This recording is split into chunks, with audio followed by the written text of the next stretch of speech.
প্রতীক যোশী ৬ বছর ধরে লন্ডনে থাকতেন। তিনি একজন সফটওয়্যার ইঞ্জিনিয়ার।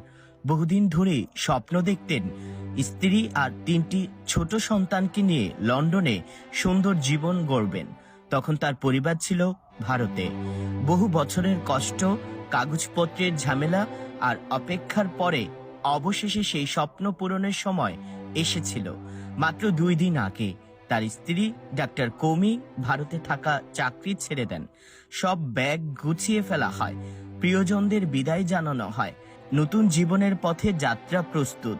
আজ সকালে আনন্দ আর আশা নিয়ে প্রতীক, তার স্ত্রী এবং ৩ সন্তান এয়ার ইন্ডিয়া ফ্লাইট ১৭১ ওঠেন লন্ডনের উদ্দেশ্যে।